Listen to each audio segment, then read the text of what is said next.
Здраво, Македонијо! ВМРО ДПМН славеше 35 години постоење и во дел од говорот, одржан на Хераклеја во Битола, премиерот Мицкоски зборуваше и за случувањата околу надворешната политика на Македонија. Се осврна и на надворешната политика, при што укажа дека надворешната политика е принципиелна и се темели на заштитата на заедничката историја, култура и идентитет. Македонија нема повеќе да биде земја на понижување и предавство. Нашата надворешна политика е достоинствена, принципиелна и се темели на заштита на нашата заедничка историја, култура и идентитет. Не можеме да дозволиме да не кодошат во странство оние кои треба да бидат чувари на националните интереси. Она што Венко Филипче го направи во Атина, само не подсети дека кодошењето на сопствената земја не е туѓо и не смее да се заборави за да не се повтори. За какво кодошење се работи? Не за информанско, во кое некој предавник кажува некои вистински тајни, туку за клеветничко кодошење, народски познато и како мамење.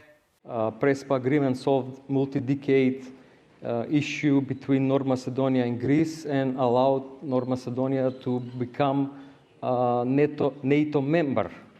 Unfortunately, we did not become an EU member, although the wish is here, the appetite is still here. We have a right authoritarian government currently in our country, which is not willing to push the country forward. So it's like a vaccine. We got the first dose with NATO, we didn't get the second dose, and it's nice relation of authoritarians with the anti-vaxxers. We have a right authoritarian government currently in our country, which is not willing to push the country forward.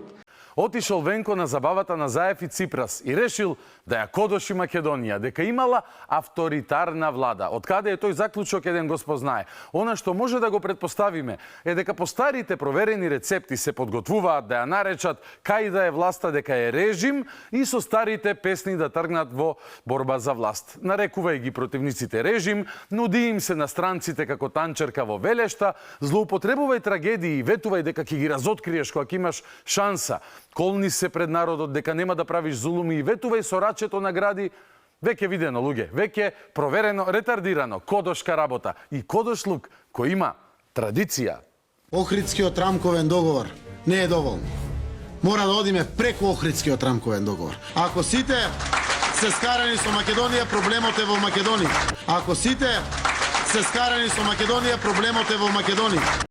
Ете, нели супер испадна оваа стратегија дека ќе ја кодошиме Македонија, дека само таа не чини, дека е во неа проблемот. Во конкретниот случај кажано пред албанската диаспора со цел да ја мотивира Зоќе за да гласаат за СДСМ на изборите 2016. Проблемот бил во нас, а не во соседите, јели? Така и денес тврдат и бугарски политичари и СДСМ исто тврдат дека владата на ВМРО ја блокирало Македонија за во Европската Унија, а не ја блокирале лудите инсистирања, например, да прифатиме дека Тито не измислил и не создал. Кодошка работа. Следен кодош, Стево Кодошо.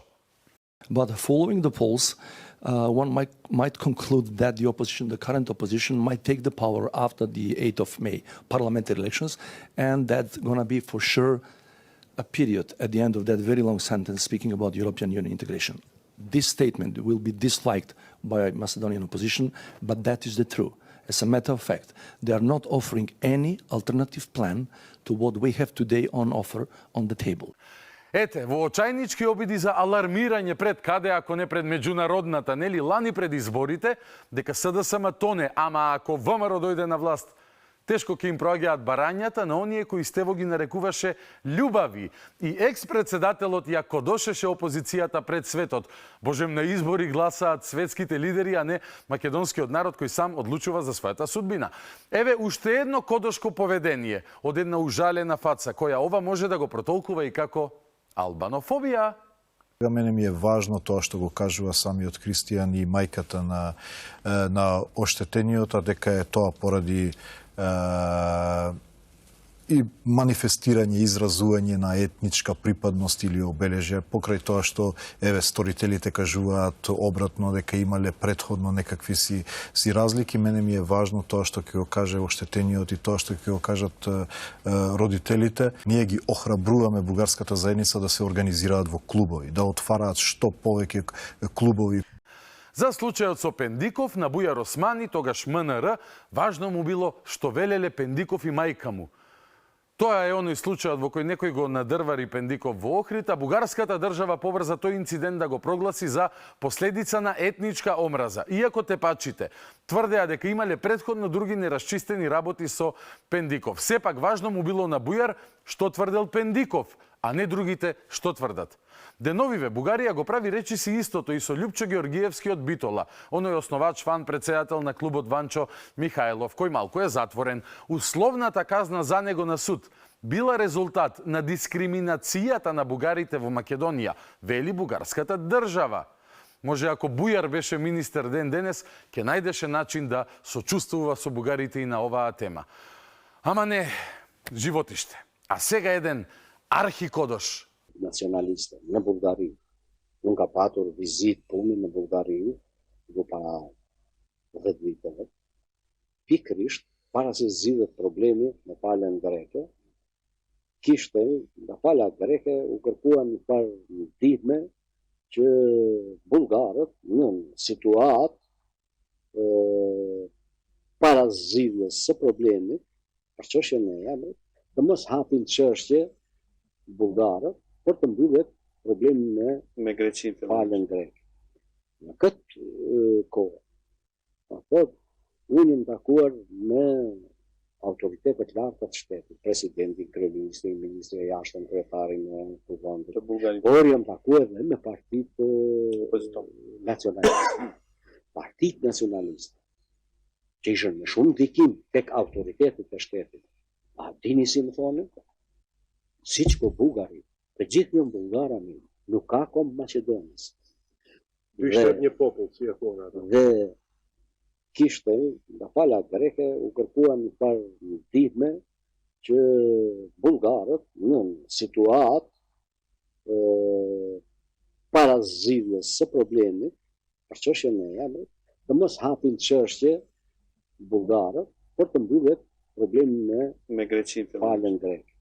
Па како поинаку да се нарече човек кој оди тека и бугарите, тека и грците и коваат планови како да им пројдат идеите, грчките и бугарските, на едните и на другите, а да не си попречуваат едни на други, да не се побуниме ние, да не ни дојде одеднаш туку дел по дел да ни го зачукуваат.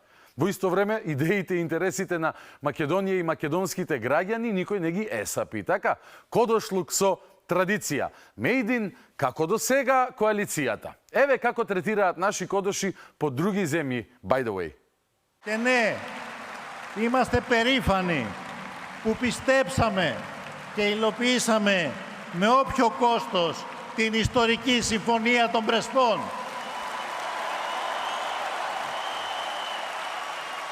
Που δεν κάναμε πίσω παρά τις πιέσεις. Και σήμερα ξέρουμε ότι κάναμε το ορθό για τη χώρα, το πατριωτικό μας καθήκον. Και θέλω, γιατί μου δίνεται αυτή η ευκαιρία, δεν το είχα σχεδιάσει, αλλά είναι εδώ μπροστά μου να ευχαριστήσω και τον Ζόραν Ζάεφ και τον Νίκο τον Κοτζιά, που δώσαμε αυτή τη μάχη, που αντισταθήκαμε στις πιέσεις, που κάναμε το πατριωτικό μας καθήκον.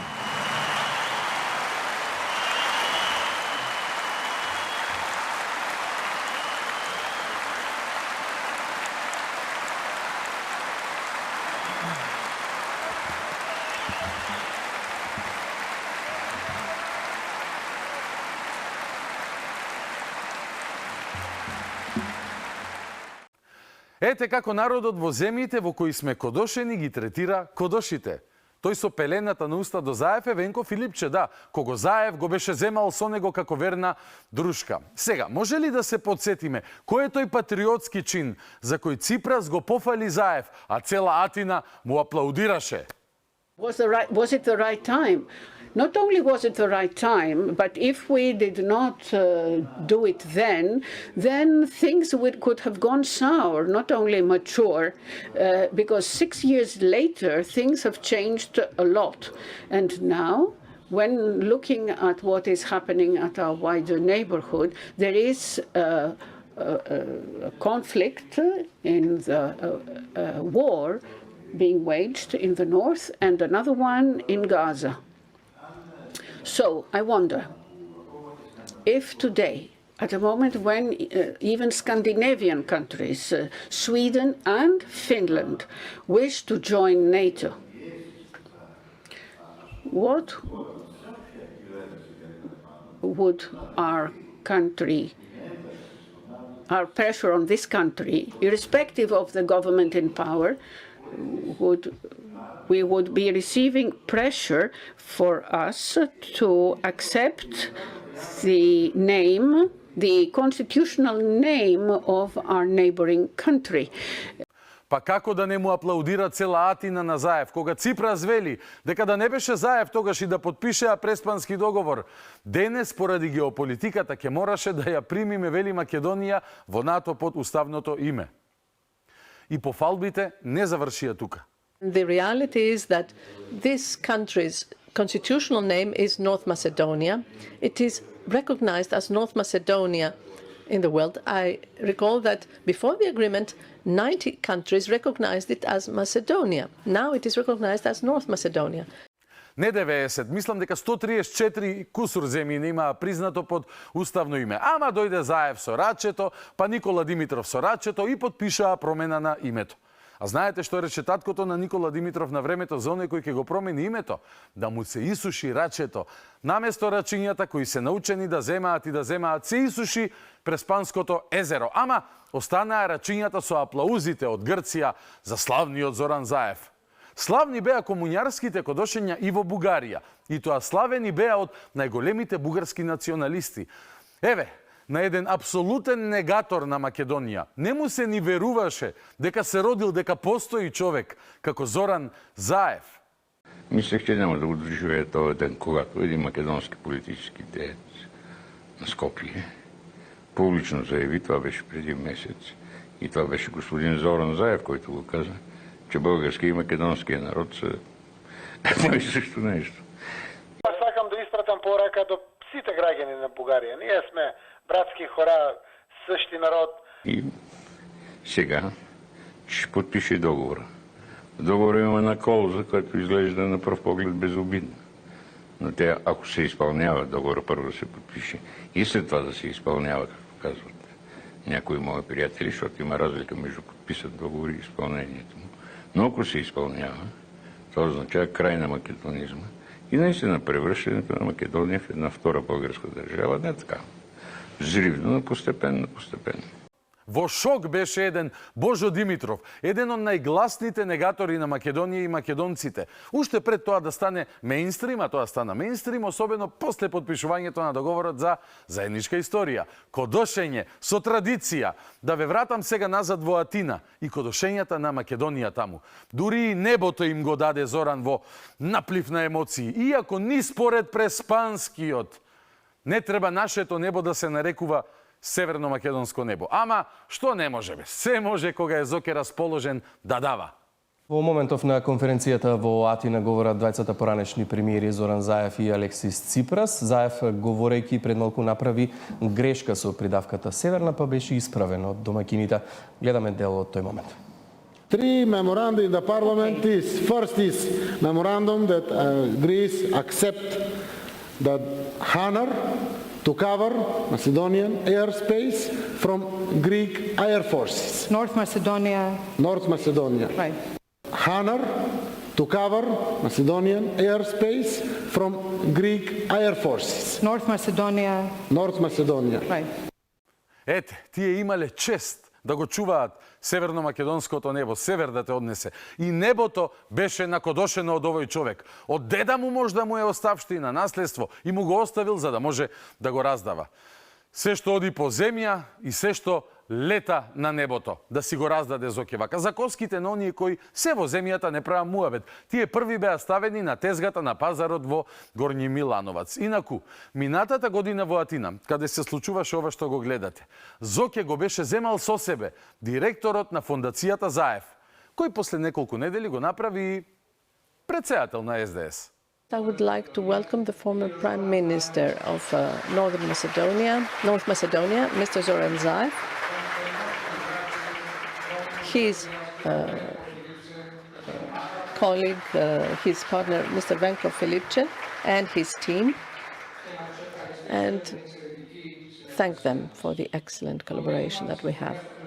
I would like to give the floor to Mr. Venko Filipče, who is the former Minister of Health in North Macedonia. He is the director of the Zaev Foundation, One Society for All. You have the floor, sir. Ете така се пренесува традицијата на кодошење од колено на колено. Еве и предлог пилот проект за изборната програма на кодошите на следните избори. Нема што бе луѓе, тука сум да ви помогнам со идеи. Што е бе? Ништо бе, Петра. Што е тоа? Алекса, повелете визитна картичка. Алекса. Ево ти, кој има визитна картичка, ја да нема? Ами, началничето. Што началниче? Тој бил джандар во Скопје. Бил, ама ме гадам. Овде што има напишано? Алекса Шубер, околници шпион. Како ми иде јавно да каже тој шпион? Тој е ради тактика, господине началниче. Сега ќе ви објасна. Дури се криел, ништо не узнава. Ко кажал јавно тој е шпион, сите се кодошеле кај него.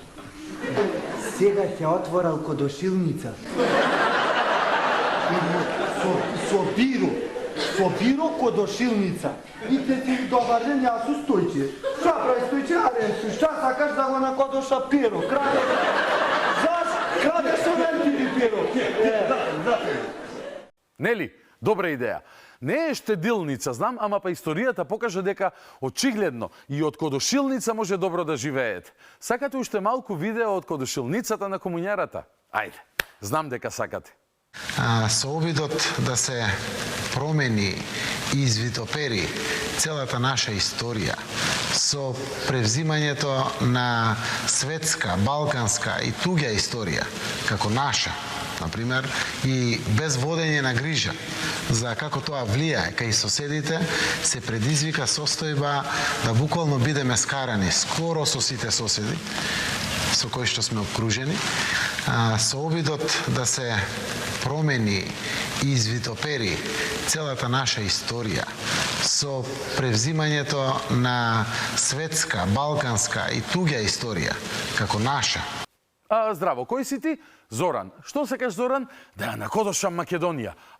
Повели на интервју за грчка телевизија, зборувај како сме краделе туѓа историја и сме ја прикажувале како наша. Алал да ми тие, кодош на годината ќе те правиме. Точно е, и договорот уште еднаш само ги потврдува нашите вистински словенски корења.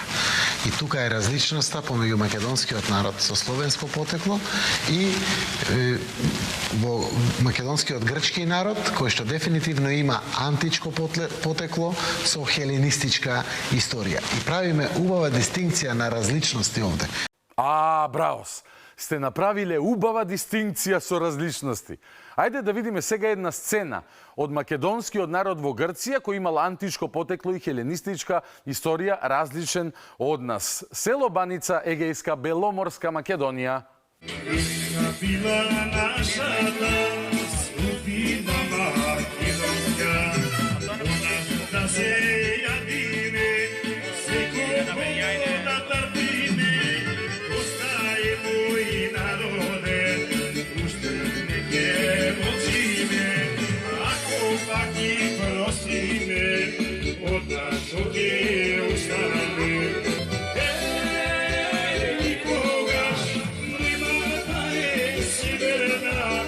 Една земја има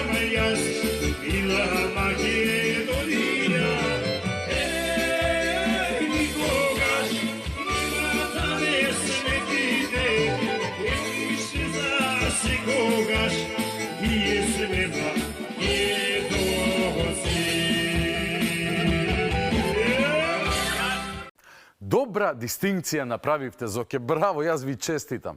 Се гледа дека овие луѓе себе антички, за разлика од тебе, кој си различен од нив, бидејќи си проевропски од среде Дубај. Ама слушај, ако сепак ти се нешто сомнителни, накодоши ги кај грците, дека овие антички вехелени нивни пеат на некој чуден јазик и кажуваат некакви чудни пораки. Тамам сега периодов ти е погоден, бидејќи полицијата повторно почна да им ги запира собирите кои ги прават обично на лето. Кодоши бе, кодоши ги уво да не ти чуе. И кога ќе те праша некој зошто кодошиш, кажи му. Јас сум човекот овде во Северна Македонија кој што ќе остане запаметен дека под негово лидерство е сменето името на нашата земја. Но и како во едно семејство, некогаш во животот мора да направите одредени чекори, не толку срекни, не толку кои што ве исполнуват, но заради добро на децата, заради добра иднина на семејството.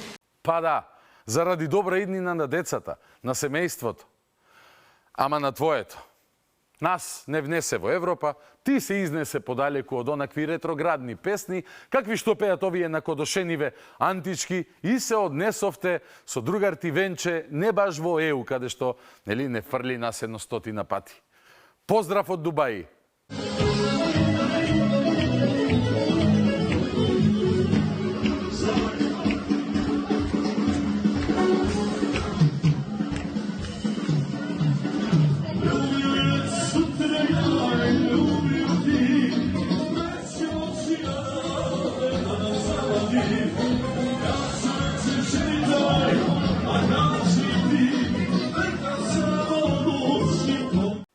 Дубари во Дубај со Харис Батоџиновиќ. Многу јака жртва направивте, луѓе.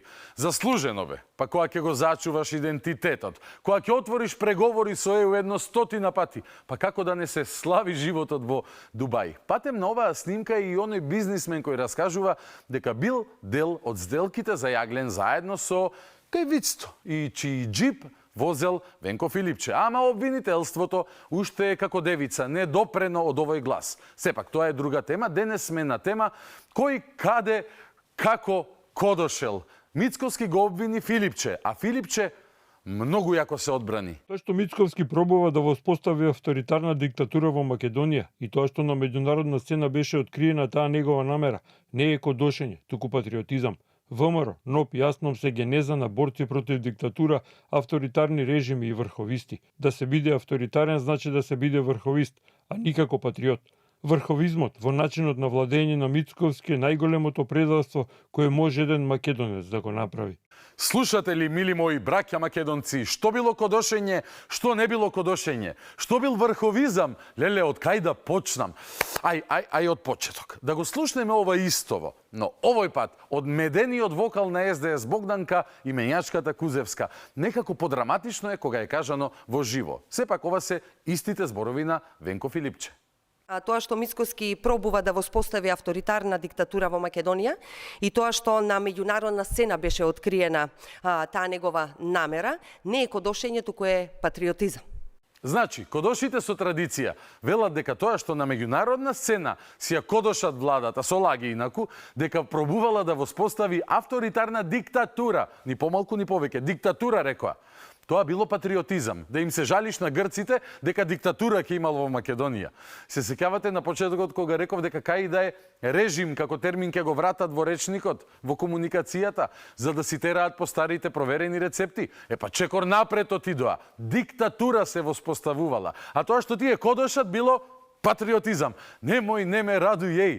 Овие кои досега цело време се подсеќавме како се ја кодошеле Македонија и кои на меѓународна сцена патем уста бре не отвориле за понижувањата од Бугарија, од Грција, молче ако знаете што, тие сега на меѓународна сцена како биле патриоти? Со критики за нечовечкиот однос кон македонците? Не. Како се патриоти? Така што затоа што не се на власт, оваа влада, поддржана патем од најголемо мнозинство, ќе ја нарекуваат диктаторска. Неверојатно. ВМРО, НОП и АСНОП се генезата на борци. Стоп. Да, добро чувте. Имаме очигледно и ново име на државата. Бакедонија. ВМРО, НОП и АСНОП се генезата на борци против диктатура, авторитарни режими и врховисти. Да се биде авторитарен значи да се биде врховист, а никако патриот. Честитки за Аснап. Ова ме потсеќа на оној вицот, како се викаш Багдалена, ама на стината сум. Туку, овде морам мала интервенција. Другари, тоа што ќе тропнете авторитарна власт и ќе го верглате, бидејќи тоа ви е познат терен на глумење жртви, додека се глуми лудило, тоа си е ваша работа, нема проблем. Ама врховисти, да ја наречете оваа влада врховистичка, знаете ли што значи бре поимот врховизам? Хајде да им објасниме на раскодошените аналфабети што е врховизам. Врховизам е политички правец во македонското национално ослободително движење, кој што го поврзува решавањето на македонското прашање како дел од поголемото бугарско националистичко прашање. Називите врховизам и врховисти се дојдени од Врховниот комитет, поточно за приврзаниците на Иван Цончев, а подоцна терминот врховизам и врховисти се употребувал за сите кои биле приврзаници на официјалната бугарска политика во однос на Македонија и македонското прашање. За разлика од внатрешните, врховистите сметале дека Македонија и Одринско ќе бидат ослободени не со општо востание, туку со помош од страна на Бугарија и нејзината војска. Според општо прифатеното гледиште во Република Македонија, за врховистите се сметаат оние кои ја спроведувале свесно или несвесно политиката на бугарската монархија и држава кон Македонија. Значи да сублимираме, врховисти биле оние кои спроведувале бугарски интереси и политика кон македонското прашање и борба. Јасни ли сме? Не сме јасни. Нормално. Врховизмот во начинот на владењето на Мицкоски е најголемото предавство кое може еден македонец да го направи. Мицкоски ја направи Македонија понижена наместо горда. Вау! Од партијата која се бореше за заедничка историја со Бугарија, која го смени името, која ги отфрли македонците од соседните држави и го нарекуваа Бојко Борисов љубави, велат дека Мицкоски бил врховист и најголем предавник на македонците. Ајде сега да направиме едно истражувачко новинарство. Дали е Мицкоски спроведувач на бугарската политика во Македонија? Не знам дали знаете, но во Бугарија има комитет во кое што членуваат представници на малцинствата. Роми, турци и ерменци. Зарем ние македонците, кои што имаме 14 пресуди од Суда за човекови права во Страсбург, кои што се кредибилни да носат пресуди за Омо или Индемпири, не заслуживме место во тој комитет. А тие заслужија место во нашата преамбула. Јас не се слогалствам со тоа. И додека не видам таму македонец, кој што е дел од тој комитет, а за тоа треба сите заедно да работиме, нема ни милиметар да се мрдам додека сум премиер на оваа влада.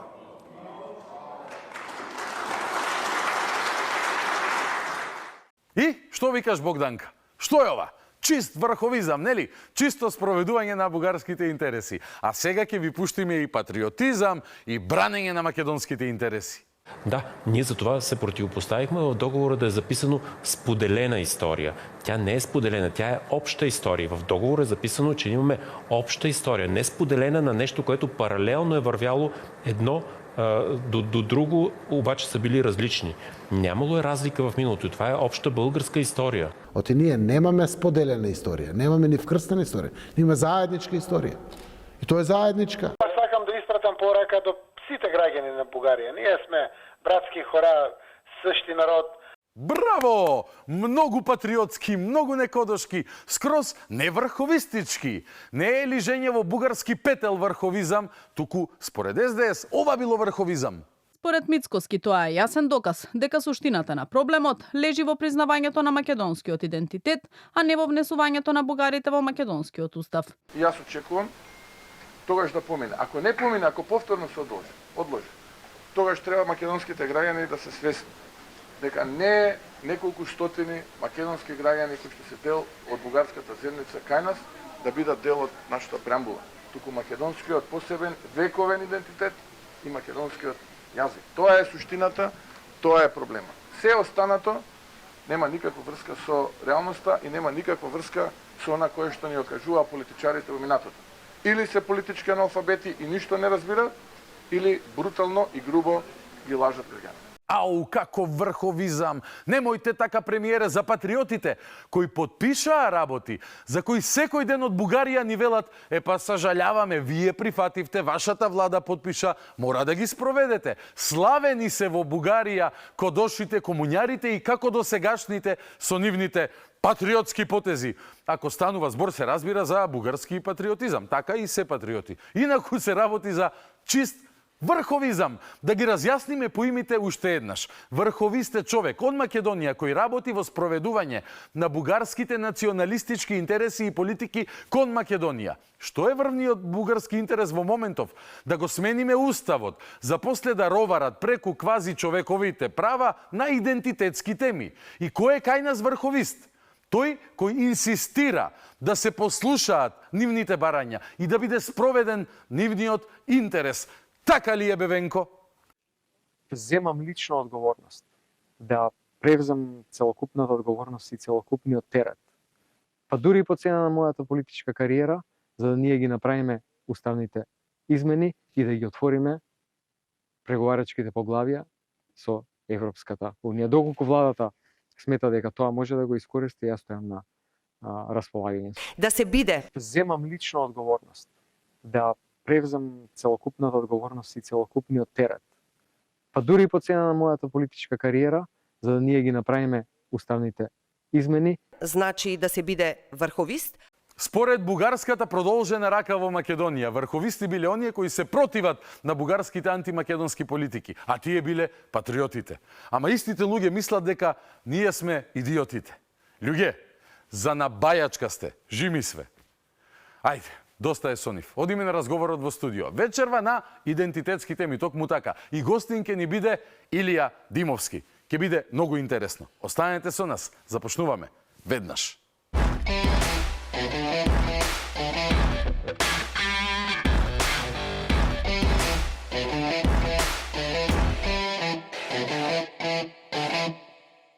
Вечерното шоу петочно издание продолжува со разговорот во студио. После бајаги време, може би предолго некој би рекол, но повторно заедно со нас вечерва да ни прави друштво убав муабет и добри анализи, квалитетни анализи е Илија Димовски, поранешен пратеник, еден од најискусните на македонската политичка сцена и човек кој што секогаш и демонстрирал, но па така зачестено во последниот период, познавање и во сфери кои што не се директно врзани со политиката, но секако го тангираат функционирањето како политичари во светот на политиката. Илија, добро вечер, добре дојде. Добро вечер.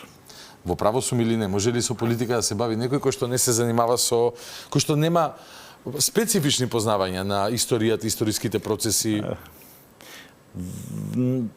Знаете, за широк поиме политиката денеска. Политика денеска и комунална политика, добар и сообраќајна политички политика. одговор на самиот старт, браво. Така да може, слушам. да, нова принцип на стратешки позиции во една добро организирана држава треба да бидат луѓе кои што имаат осет, имаат сознание или имаат добри советници од таа област. Заради тоа што, знаете, науката, историјата, ние сите ја перцепираме дека е историја за минатото. Всушност не е историја за минатото. Прегледот на минатото е само методологија за представата на иднината. Значи, историјата е наука за на животот, така, историјата е наука за иднината, не е наука за минатото. Тоа не е само на Балканот ексклузивно, така? Апсолутно. Ние овдека знаеме да кажеме и овдека сме обременети од историјата, сите се секаде. А замислете како се обременети со историјата Белгија, Холандија, Франција, каде што на неколку пати во историјата по 100 години имале војни меѓу себе. Да. На религијска основа, таа протестанти со католици. Така да секаде е тоа и до ден денеска е значајно и политичкото уредување во европските држави е базирано на етнички и религиозни групи и партиите во Белгија, во Холандија, односот меѓу нив Франција, католици, протестанти, Германија, Јужна Германија, Северна Германија, различни степени, секаде тоа си има влијание. Да, добро би било да имаме економски развој како тие држави, но за да го постигнеме тоа треба да видиме каде ни е грешката во тоа што досега не сме го направили. Одно што може да се промени, географијата не може се, може да преселиме државата, да. Негде меѓу до Норвешка ако може. Па на пример, меѓу Норвешка и Шведска. Ете тука нешто тие нафтените извори. А Данска преку вака да ја гледаме. Би било симпатично, нели? Ама не било така и паизани пред 200-300 години, така.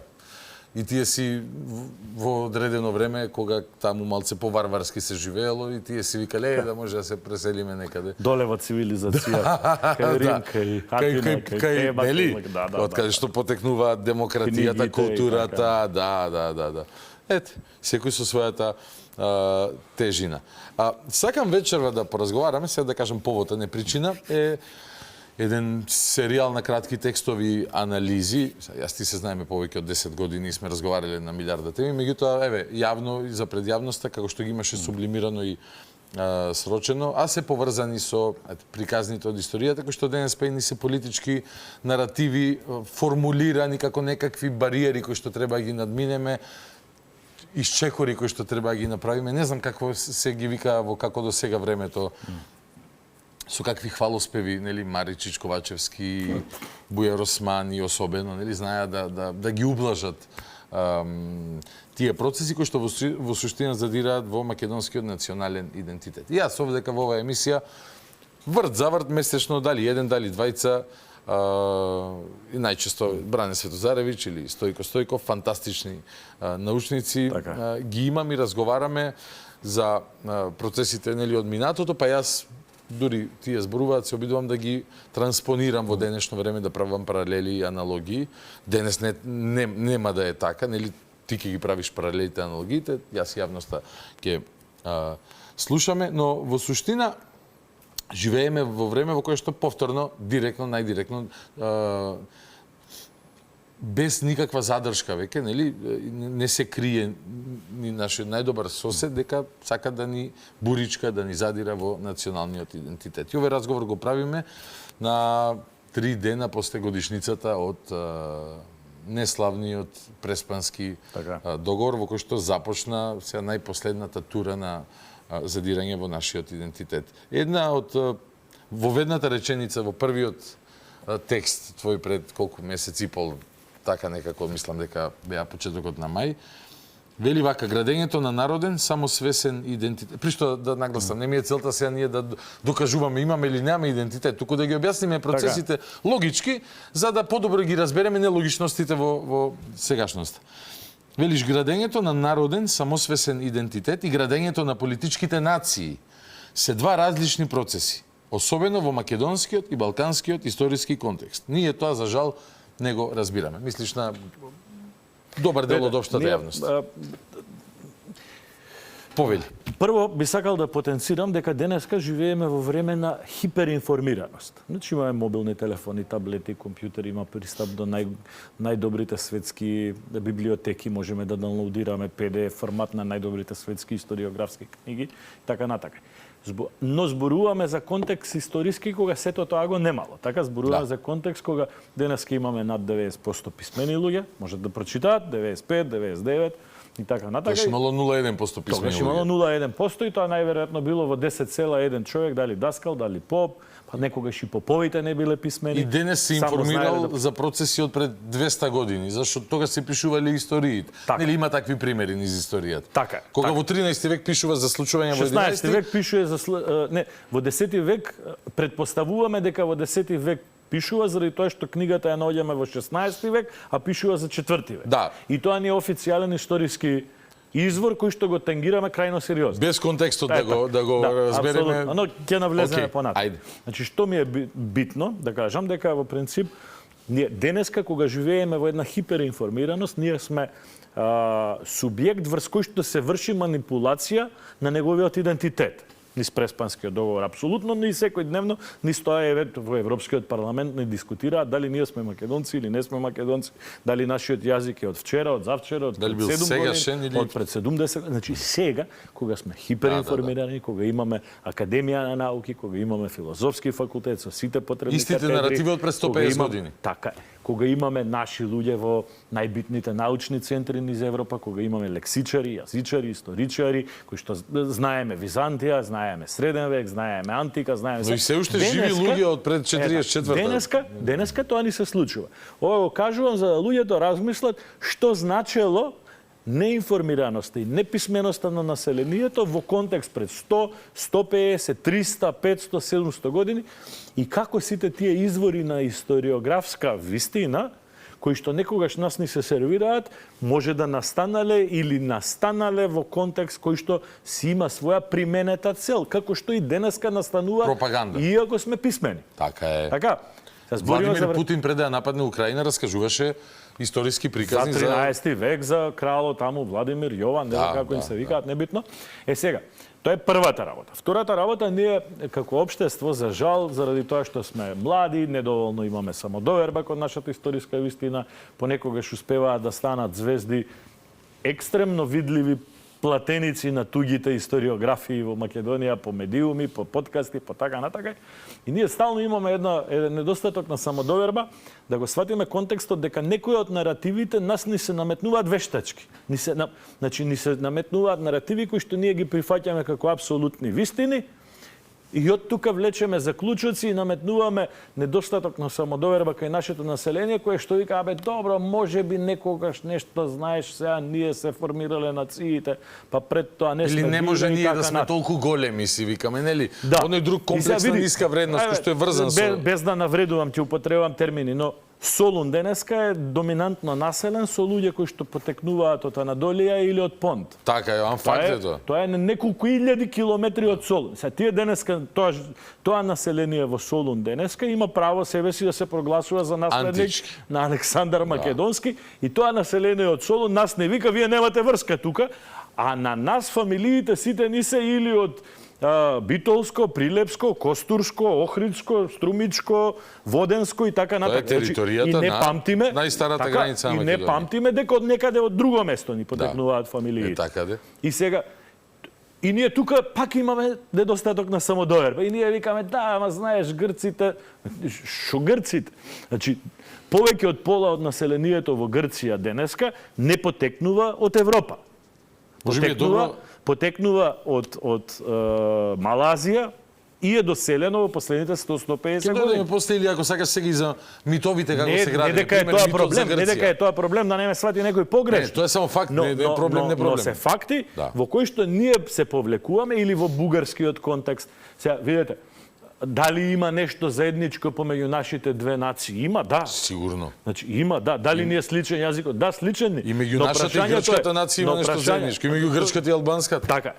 Но прашањето е во бугарски контекст дали во Македонија памтиме во последниве 200-300 години, 400 години... Дека некој го спомнал Тервел. Не, друго сакам да кажам. Тоа башка, да. Но не памтиме ние никакво доселување и внесување на бугарски субстрат на македонска територија. И има неколку војводи, Чернопеев и така, кои што се Пејо Јаворов како уметник, еден екстремно добар писател кој што се вклучил во македонската организација. Не, македонец ни бугарин, туку е ерменец, мислам. Поред, како и да, но се од Бугарија кои што учествувале во нашите тука да речам борбени процеси, но тие ќе ги наброиме во еден буклет со 100 луѓе, 15 луѓе, 20 луѓе и така натаму. Но во исто време, во последните 150 години, илјадници, не десетици илјади, стотици илјади луѓе од Македонија се иселуваат и се населуваат во Бугарија. И кога велам во Бугарија, не мислам во Пиринска Македонија, мислам во Софија, мислам во Габрово, мислам во Стара Загора, мислам во Пловдив, мислам во Варна, во Несебар, во Бургас. Значи, стотици илјади македонци.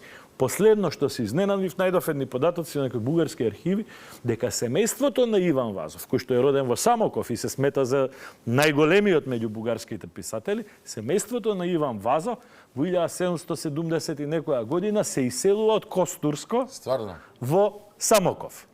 Тоа не значи дека јас сега тврдам дека Иван Вазов е... Дека бугарите се македонци. Да.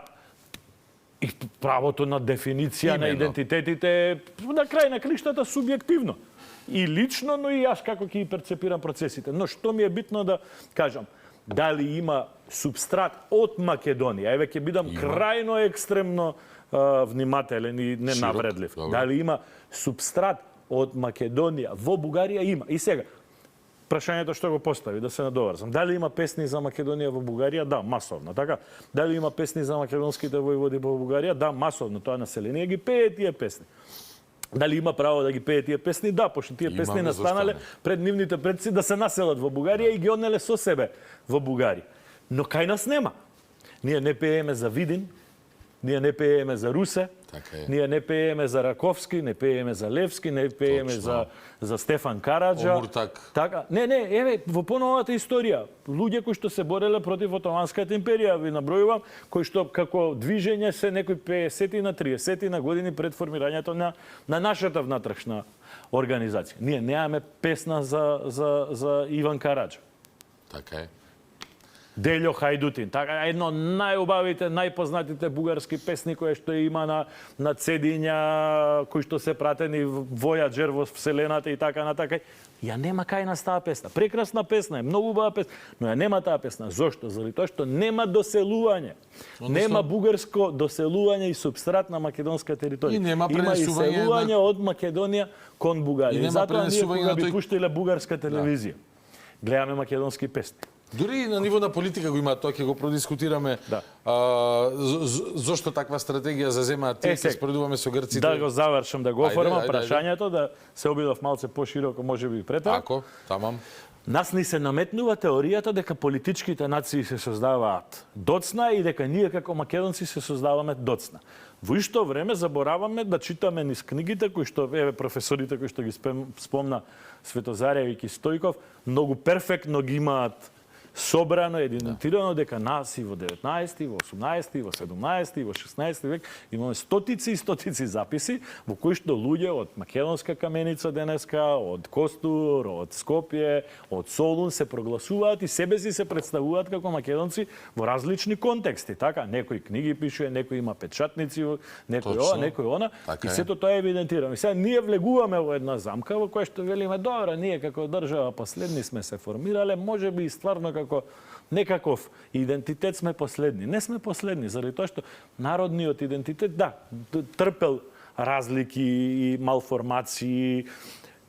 Отоманската империја како таква била специфична, заради тоа што била хиперлиберална, полиберална од денешната Европска унија. Од денешната Европска унија. Чи старата Отоманска империја била полиберална од денешната Европска унија. Со примери можам тоа да го потврдам. Милет системите кои што биле паралелна власт, кои што имале аспект на едно општествено организирање, не само црква, туку и образование, и култура, и воспитание, и грижа за население, социјална димензија, образовна димензија и така натака. Тие милети влијаеле. Сега видите, никој во Македонија не извади податоци кои што се еклатантни евидентни дека во 1850 година населението во Пловдив себе си се заведува, се заведува на пописот како грци. Аха, добро. Во Софија, во градот, луѓето се заведуваат како грци. Така е. Над Софија се заведуваат како срби, шопи. Значи, што терминот грк ние го слушаме, или бугар, го слушаме господинот Андреј Ковачев или другите европратеници кои што ни тврдат дека нас во пописите во 1880-1890 тука сме нашите предци биле попишани така.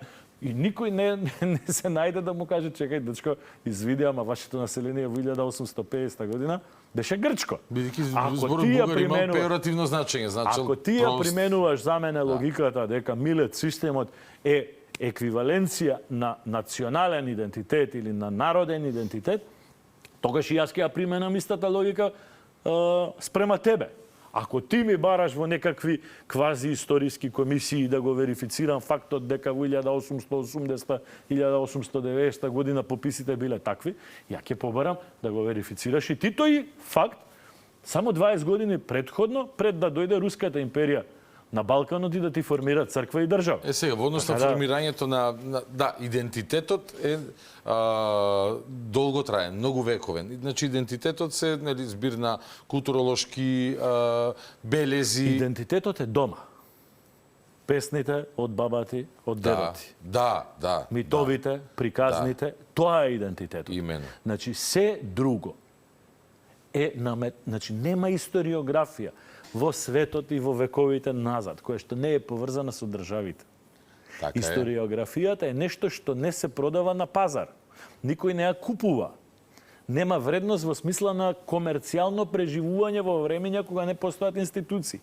Тоа е платена димензија, професија, активност од дворовите, од државите. Така историографите, например, историографите во Византија биле дури и самите императори или биле апсолутно во најтесниот круг околу императорот. Има човек до него што цело време пишува историја. Историјата ја пишуваат победниците, така, ама ова во овој контекст, значи тотално може да се разбере. Тогаш немале портали на кои што ќе може нивните изјави, планови, идеи, визии и концепти да бидат споделени со широката јавност. Не е имало демократски систем, да мора да го купуваат, не знам, социјалниот мир по тој начин или да го подобруваат имиджот. Да се грижи какво е расположението на населението. Не, но си цртал, си го градал митот и култот околу себе. Например, Самуил е наречен бугар убиец 2 века откако, односно Васили е наречен бугар убиец 2 века откако умрел. Така. Значи, има причина за тоа, има контекст. Платена е војската таа. Затоа историјата наука во суштина. И вака се кога разговараме, никогаш не можеме да представиме, се чудам како дојдовме ние до позиција да зборуваме за ова, знаеш нешто ми личи? Нивото на кое што сакаат, не сведуваат на патот кон Европската унија, нели, да разговараме сега ние, ама во таа книга вака пишуваше, ама во таа книга така пишуваше. Не, непотребна дискусија. Ама не непотребно, ми личи буквално дека пред кооперација на некоја селска чешма така подобри треба да се пазариме, така. Ајде ние ќе ви прегледаме за Гоце Делчев, а вие прегледајте ни за Никола Јонков Апцар. Жива мера или за што преговараме, така? За душеве како за сточен пазар. За коските. А зборува за коските на предците, имено така. Во однос на, но нели, кажав, тука сме зборуваме за логиката, логичните процеси за ако некој не се уште има некакви дилеми и двојби да слуша. Не треба никој да има дилеми. Дека стратешките позиции, оние позадински стратешки позиции на поголем дел од нашите соседи се дека постоењето на македонски народ како засебен елемент, како континуитетни со историскиот контекст, за нив е неприфатлив. Зошто? Заради тоа што огромен дел од субстратите во тие држави се дел од македонскиот народ. Постоењето на македонскиот народ како засебен дел кој што би функционирал во една така, кој што би функционирал во една целина, сега функционираме во еден помал дел. Значи ние денес како што јасно, гласно, своеволно се идентификуваме како македонци, сме помалиот дел од македонскиот. Да, така е, да. Че не сме поголемиот, сме помалиот дел. Да. Но доколку би се воспоставил во некакви историски контексти, не заради нас, туку заради други од нас, наратив во кој што би се поставило некакво isprofilirano единство на македонците кои што се кажуваат македонци во различни контексти. Односно ако некој има потреба од Македонија во малце поробусни граници. Да, некој друг ако има потреба. Да. Имам таква една приказка, еден наш политичар се сретнува со еден битен грчки политичар негде на почетокот 1990-тите години и тој со нашиот политичар сум имал прилика да го зборам ова директно и нашиот политичар му вика дај да го решиме прашање, немаме тенкови, немаме војска, немаме економија, ништо не сме никаква закана за вас, апсолутно никаква закана. И он, грчкиот политичар му рекол, ние никогаш не мислиме дека вие сте закана за нас, но мислиме дека може да бидете искористени од некој посилен како закана спрема нас. Но не се, да се вратам на... Извини, само на дигресија нова, бидејќи е интересна тема. Зашто, нели, јас ева како дете, не размислувајќи за можните процеси, нели, на површината сум го анализирал на што сум го гледал. Викам, како бе ние иренентистички тонови, сме имали иренентистички изјави. Ние две тегнала немаме во војска. Да се вратам на најбитно. Значи, македонскиот субстрат постои во некој од државите во соседство. Постои во Грција и во Бугарија. Ги има и во Албанија, и во Косово. Ги има како песни, ги има како фолклор, како митови, како настан, како јазик, како говор, како настани, како го има.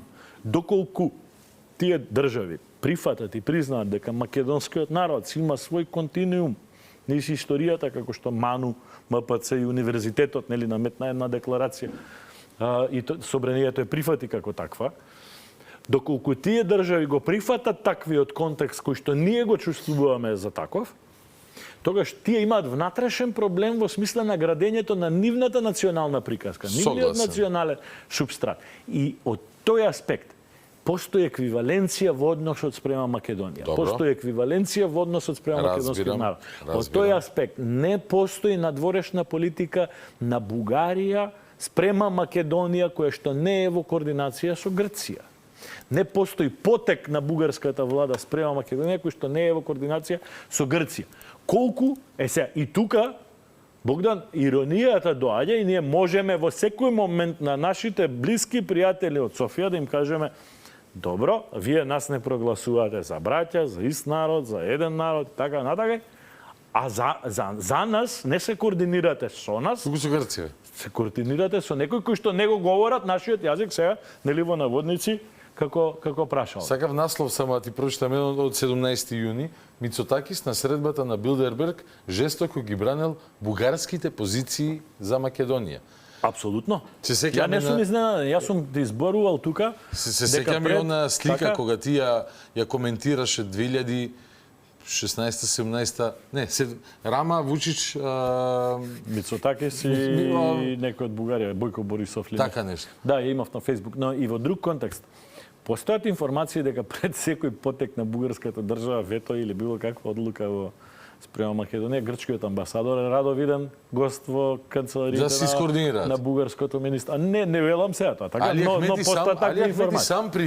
Сам призна дека бил малтене посредник меѓу грчките националисти и бугарските националисти. Во интервју на ТВ27 кажа дека, значи, не можам да опишам колку брутално срамна изјава, кај што признава дека грците го замолиле да ги координира бугарите, да не скокаат прерано со нивните барања, за да не пропадне преспа. Односно, тие да си ја завршат нивната работа, па после овие да нападнат. Но и сега ја гледаме еклатантната тајата, и таа информација прочитав на некој од порталите на Офнет. На Офнет беше, да, јасно. Воопшто не ми е чудење. Апсолутно не ми е чудење. Напротив, нормално, окей, нивен интерес. Работа ли ти е директно со внатрешен елемент? Затоа што мене ми е чудење како е возможно, имајќи предвид, дали има во Македонија луѓе што го продаваат нивиот на нивниот? Да, апсолутно. Зашто во Бугарија нема. Да не станеме сега ние да набројуваме кој на кој. Не да кажеме штипки, има митови по скопските улици, по скопските кафани дека голем дел од тие што пропагираат бугарска пропаганда во Македонија не се воопшто поврзани со бугарската држава, туку со една друга држава се поврзани. Така да не навлегува исто црковниве дебати, нели, наметнување на неавтохтони црковни традиции во Македонија со туги знамења, туги носи, туги речник, туги честитки, добра Пасха, нас почна некој да ни честита. Никогаш баба ми таков збор не добра Пасха, да, не памтам ни јас, да. Во Воскресение, Велик ден. Не е случајно тоа, или? Не мислам дека е случајно. Не мислам јас дека е случајно, да јас сум пишувал доста пати и по Твитер и по Фејсбук, не мислам дека е случајно. Напротив, мислам дека ние, видите, само во една по-суптилна форма ни се случуваат работите кои што ни се случували во 19-тиот век. Пропагандите. Еве да отворам уште еден предизвик, уште едно проблематично размислување. Ние имаме теорија во нашите учебници, сме се учеле меѓу себе дека црквата ни го зачувала идентитетот во минатото. Еве да бидам малце проблематичен во дискусија. Ако зборуваме во смисла на тоа црквата дали ни го зачувала идентитетот, во смисла на верскиот идентитет, да. Но во смисла на националниот, на народниот идентитет, црквата е првиот инструмент кој што бил користен за асимилација. И релативно успешен заради тоа што и бугарската црква, и српската црква, и посебно грчката црква успеала да асимилира огромни маси македонци во рамките на своите нации. Кога ќе ти каже некој дека црквата не го зачувала идентитет, да, верскиот да. Верскиот да, но верскиот мора да го зачува за да има паста, како се вика на небе? Паства, да. Паства. Така да не ми се смеа. Паска да не идија. Паста, нешто италијански.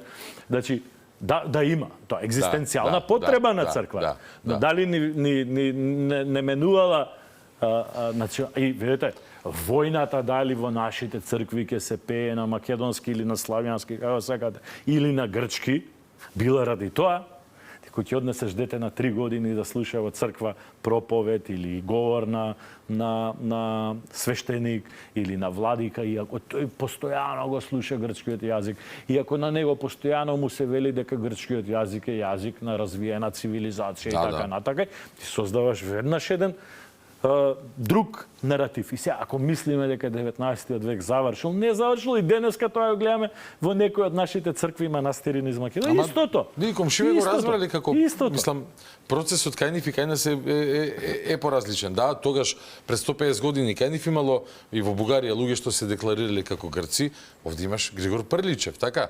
Па после Прличев вели друго, накрај кажува трето и така натака. Но тоа, нели, тоа може да го објасниме, не е необјаснимо. Исто и преродбениците кои што во одреден период имаат некаква поврзаност, идентификација поврзаност со Бугарија. Многу лесно се објаснува со рускиот проект за нивни сателит на Балканот кој што е Бугарија и руските стипендии за нашата интелектуала која што ги воспитувала откако ја напишала историјата на Руската држава има еден и единствен интерес на Балканот. Тоа е да излезе на топло море. Односно да има свој пристап до бреговите на Средоземното или на Егејското море. И тоа е историски контекст за да се избегне теснецот на Истанбул, така?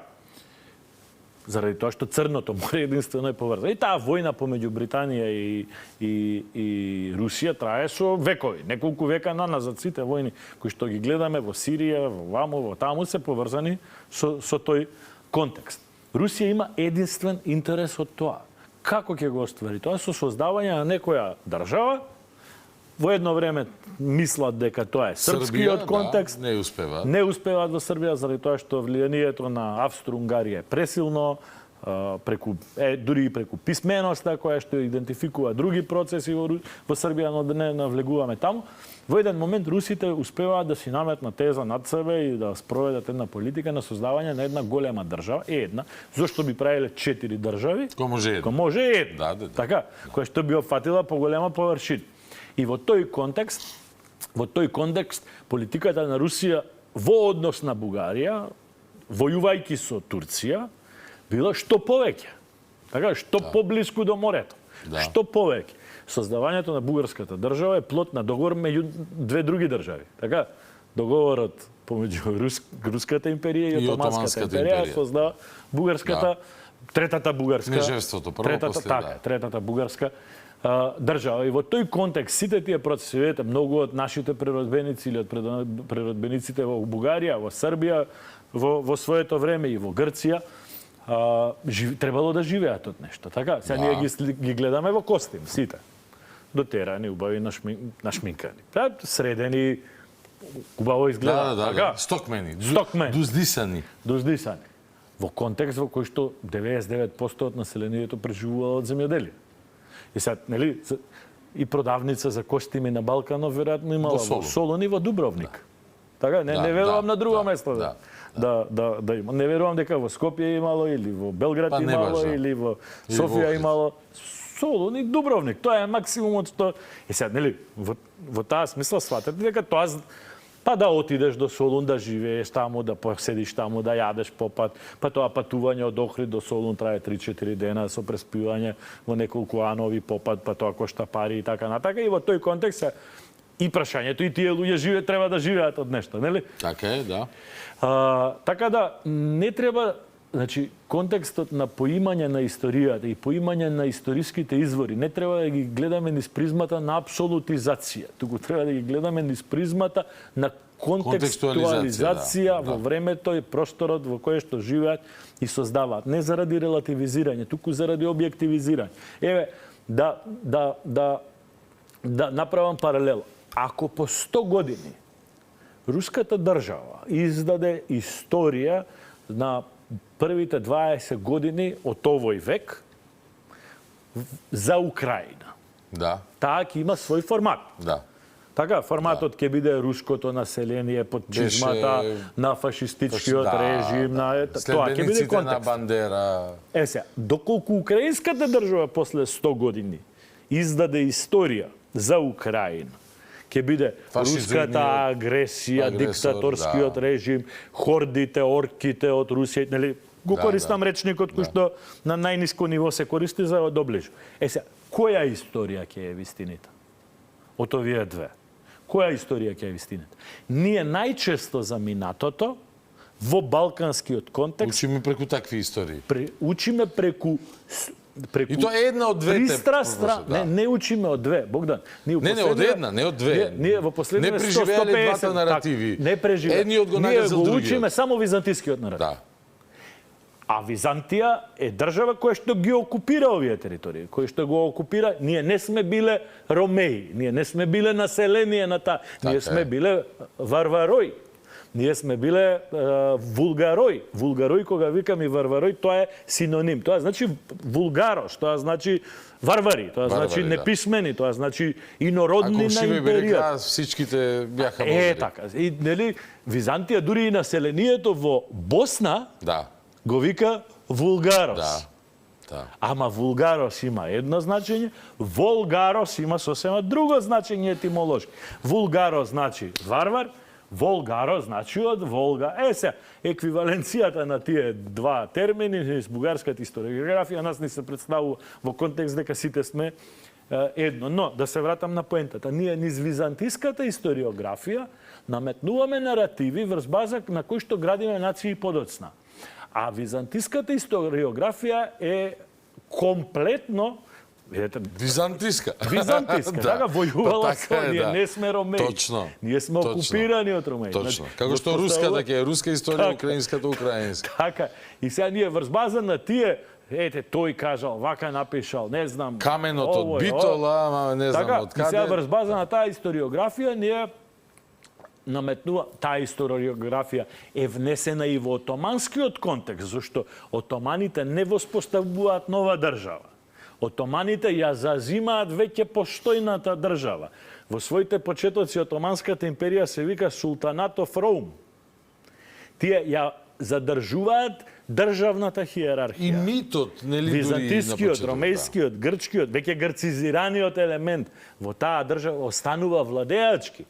Патриархот грчки во Цариград, во Истанбул, е паралелна власт на султанот. Грчкиот патриарх има историски записи. Во неколку наврати ги благословува турските армии кои што тргнуваат на зазимање на територии во Европа. Турските муслимански армии кои што одат да војуваат со христијански армии, православни и католички во Европа, се благословени од Цариградскиот патриарх да го прават тоа. И сега во тој контекст ние не ги разбиваме тие митови, туку се повикуваме на создадените митови кои што не ни се наши, не се создадени за нас. За нив може и малку да зборуваме. Процесот на формирање на нации. Бидејќи ти си имаш своја теза, свој став во однос на тоа како Македонија треба да го развива својот концепт, сам да кажам, малтене ако грешам, ќе ме коригираш, но она што го помнам е дека па и во колумната последна една за МКДМК ја напише, границите не треба да бидат граници и дека го знам твој став и за македонците од друга вероисповест. Дури не сакам да потенцирам од муслиманска, бидејќи тоа е како да за некој кажам, тој е македонец од католичка вероисповест, или македонец атеист, или македонец агностик, или македонец будист, или македонец whatever. Ако има некој греф што сме го направиле во последните 70-80 години, е кон македонците муслимани. Значи, тоа е несватливо лудило. Несватливо лудило. Не може никако страф од исламизација тоа да го... Не е страф на исламизација. Видите, ние сме помала држава и ние за жал ни со оваа византологија која што ни се наметнува, но и врз база на србизација која што ни се наметнувала, ние сме се обиделе или сме создавале национална приказка по грчко-српски модел. Грчко-српскиот модел е црквата е нацијата, црквата создава нација. Но во Грција тоа е така правено, успешно за разлика од Србија, во Грција е така правено заради што, значи секој кој што бил православен е грк, тоа е во уставот на Грција. И така е создавана нацијата, културолошки. Ако прошеташ низ Грција, таа е толку богата и толку убава од различни култури, неверојатно, ние не ја поимаме Грција, не ја разбирам, не само во контекст на македонскиот фолклор или македонскиот културолошки развој кој што еклатантно постои во Грција, туку и во смисла на влашкиот и во смисла на посебни северниот географски епирски или тракискиот кој што е донесен во Егејска Македонија заради иселувањето на тракиските грци, кои што имаат па многу сличности со родопскиот бугарски заради границата. Или чамите од Епир исто така, свој фолклор, своји песни, своји ора, различни, или под јужните делови на Грција. Тоа е, ние немаме такво шаренило на Грчка. Сега грците што прават? На целото тоа културолошко шаренило... Сите грци. Сите грци. Па и бугарите исто. Сите грци. Низ црквата. Сите грци низ црквата. И со постепено, понекогаш агресивно, понекогаш полиберално наметнување грчкиот јазик како лингва франка, а врз база на наследството на нашата Византија или нивната Византија. Сега, што се случува? Таму успева тој модел. Во Србија не успева заради тоа што низ призмата на црквата нација они успеваат да имаат проблем во контекст на неприфаќање, агресивност и така натака. Ние како некоја бафер зона, за жал во еден период наметнуваме можеби таков контекст, малце поблаг заради тоа што е тоа во период во комунизам, во кој што црквата треба да постои, но не треба да биде агресивна, но се гради наратив спрема македонците со исламска вероисповест како да се нешто овие криви заради тоа што нивните пред се прифатиле исламска вероисповест. Па и ние сме прифатиле христијанска вероисповест. Да, се тие да институтот нас. Така, ние еднаш сме смениле вера, они два пати смениле вера. Што е разликата ако си сменил вера? Да, апсолутно. Во контекст на една подолга историска одсечка. Што е тоа што не спојува со македонците со исламска вера? Најубавиот македонски јазик е меѓу нив. Најубавиот македонски фолклор е меѓу нив. И сега ние не успеваме да направиме линкови тука во нашата македонска држава. А јас ти отворам дискусии во смисла на тоа дека во Измир имаме стотици илјади македонци, во Гора имаме, во Косово имаме стотици илјади, десетици илјади македонци со исламска вероисповест. Ние не успеваме да ги направиме тие односи тука на територија на модерната македонска држава. Подобро, поубаво зборуваат, имаат поубав речник, поубави архаични изрази на кои што веројатно ќе ти текне кога ќе се потсетиш на бабати, на дедоти и така натака. Како треба ние, дали треба ние да градиме нација, и дали е возможно тоа по моделот на Грција и Бугарија, не зборувам се низ призма на црква, но политичка нација, односно нацијата како терминот грк е политоним, терминот бугар е политоним, како што бил југословен, политоним, означува припадник на политичка нација. Ние така сака да го гледаме, но за нив не е така. Во нивната перцепција не е така. Во нашата перцепција ние сакаме да во нивната перцепција и бугар и грк е што е другар народен идентитет. Наш заеднички другар од Воден, што е во нивната перцепција? Грк. Пак не е грк македонец. Ама грк е. Ама во нивната перцепција е грк. И они имаат посилна држава. Не посилна во смисла на војска, иако и во таа смисла. Посилна во смисла на идеологија, во смисла на историја, во смисла на наука, на универзитети и така. А не етноним, значи не е описот на името на народот. Кај нив прават еквиваленци. Иако тоа може да се спори. Тоа се случувало милиарда пати. Да, но нели секогаш 10 племиња ќе се соберат со различни имиња, завзема ново име. Па 10 такви големи групи ќе се соберат, прават етничка група, нели? Хомогена, културолошки истина, ајде да кажем уште една обичаи. интересна работа. Значи, нели имаме дебата македонски, бугарски јазик, ајде да изрелативизирам. Добро. Разликата помеѓу најисточните бугарски дијалекти со најсеверните словенечки дијалекти. Добро. Значи, тука ние сме негде не постоиме, така? Мал дел од целото тоа море од јужнословенски јазици. Добро.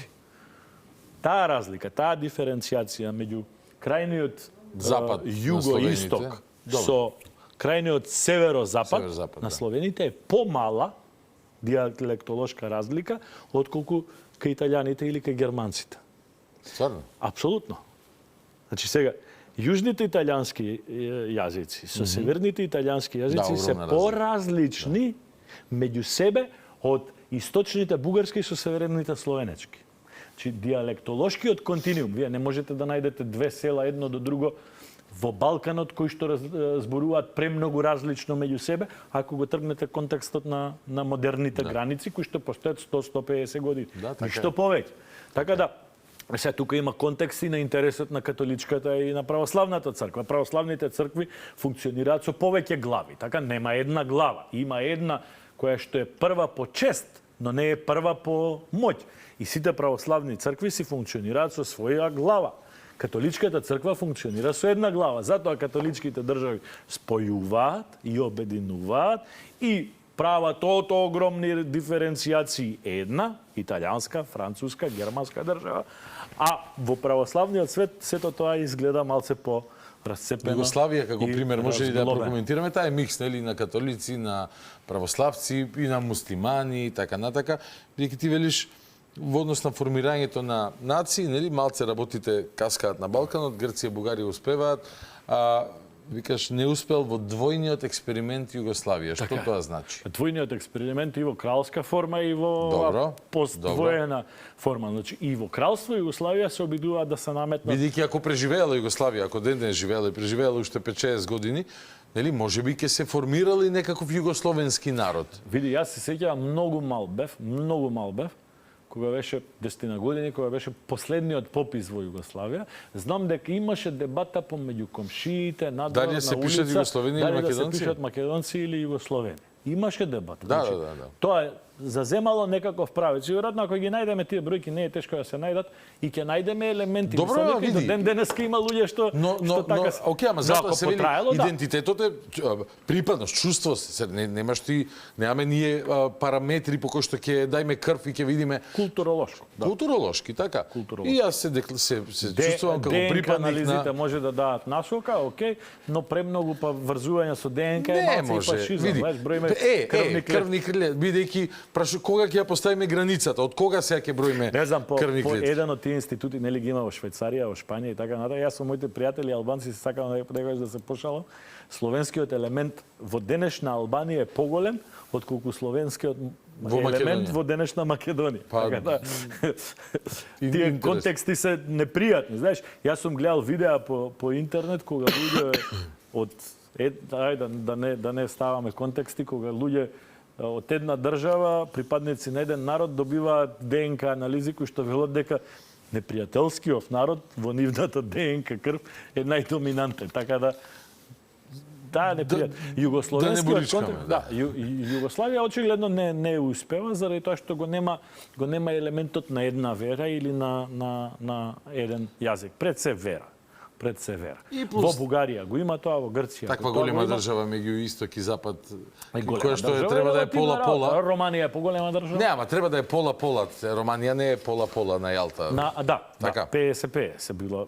Поделба на влијанието во Југославија било идентификувано со однос. И на крај, кога две силни раце тргаат, нели, работите стануваат како што уште со стануваат. поделбата на Римската империја, тука е границата, среде Југославија, така, среде стара Подрина, кај беше таму. Да, си бевме до Златна Норвешка. Контекстот дури еден од предходните предходните државни секретари Кери на Соединетите Американски држави кажа нели во еден контекст линијата на огнот е тука. Поминува низ Македонија конкретно. За жал.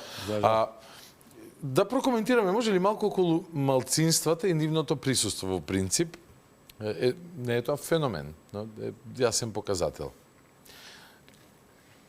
Според Преспанскиот договор, антиката започнува од како е тоа, Ники, така, Богородица и... Да и нема ништо античко над. Нема ништо над. Прашање. Постои ли Мачуково, макар и на група од македонски 10 грци кои што живеат на територија на грчко малцинство во Македонија. Ако ние сме различни народи, како што, нели, македонци во Егеот не разговарам, нели? Секој знае каде се, колку се, и на мапите и пред 200 години се исто распределени. Таму грците се во Солунско, Халкидики, односно приморските делови, трговските делови. Со размената на население пред тоа, се согласувам. Размената на население меѓу Грција и Бугарија и подоцна Грција и Турција драстично се променети. Согласен. Ама ние во Берово немаме бугарски енклави. Немаме српски, по некои српски ради поскорешната историја, може би има на Скопска Црна Гора, но има населување на Срби во Беровско и во Делчевско, например. Од други причини. Полиција, војска заради границата. Но ако е границата природната граница меѓу Македонија и Бугарија на Крива Паланка, Валјда ќе има и во Паланка бугари како што има македонци преку граница. Валјда ќе има, ако е природната граница кај Меджитлија, валјда ќе има и кај нас грци како што има оттаму македонци. Како што е, нели, албанци, овие ме граници кои разбираш. што денеска ние ги сваќаме како од Бога дадени, така, се само 100 години, 120 години. Претходно ние тука на оваа територија, нели, Грција се формира најпрва 1820-21 во станијата, 1830 се формира како држава, Бугарија 1870 тој процес го оформува, Србите измеѓу малце пред грците. До тој момент не постојат граници помеѓу нас најмалку 15 века. Колку што памтиме, Отоманска империја и уште една важна работа, и не постои поимање идентитетско како што постои денес, бидејќи тие не биле обременети со читањето на историските читанки и да се караме со комши, не биле писмени. И да се караме со комшите, мојот прадедо Александар или твојот прадедо не знам. И не само диалектолошкиот континуум кој што ти го објаснував, туку и културолошкиот е во бранови. Да, единствена разлика била јазикот. Имало села кои што зборувале на тук јазик. Имало села кои што зборат на албански јазик. Тоа турците ги викале арнаути, не знам, србите поинаку ги викале, имало села кои што збореле на тук јазик. Имало села кои што збореле на влашки јазик. И денеска ги има од двете страни на границата, кај Кожув имало и од оваа страна и од таа страна. Границата е помината помеѓу нив. Имало на Беласица и на Славјанка, понатака исто саракачански села, различно зборувале, грчки села во појужните краишта, па грчката црква негде поминала построго, негде Значи, јазикот е диференцијација. Добро. Потоа се наметнува вероисповеста како диференцијација. Но домашниот идентитет, домашната приказка, нашето потекло е она кое што е најцврсто. Ако тебе дедо ти кажал и прадедо ти кажал дедо ти дека он зборил со дедо му и му кажал дека се тоа, и тоа е вистина. Ама така и бивало, немало. Тоа е вистината, така, тоа е вистина. Нема ли прилика на Сорбона да идат? Не ми треба политичари, бивши или сегашни професори по факултетите да ми објаснуваат едните колку со бугарите, другите колку со грците, нешто ние вакво сме. Значи, со дедо ми сум правил муабет. Дедо ми правил со дедо му. Предпоставувам дека и тој дедо со неговиот дедо правил муабет. Дома ме подучиле мене, дома ме научиле во тој контекст. Тој идентитет е моја идентификација. Денес Бугарија тврди дека ние се однесуваме кон бугарското малцинство овде или што би рекле тие државотворниот не знам, етнос. Со асимилација и така натака. Досадно е веќе се зборува за тоа, но се уште ја користат секоја можна прилика и е добар потсетник. Ево и ова што се случуваше со битолскиот Љупчо Георгиевски, некогаш верувам антички идолопоклоник за Македонија, како и Љупчо Георгиевски. Една слика со 16 краков. Како и Делчевскиот Љупчо Георгиевски. И овој Пендиков имаше со 16 кракосонце, ама читаат, не спијат, не знам како беше таа рецепта, нешто се случува со некој харти и ова, и после се бидат као бугари. Нивно право. Каква структура имаат тие харти, некогаш се малку пластифицирани. Жигови, мигови, да. Така. Но, не се, нивно право.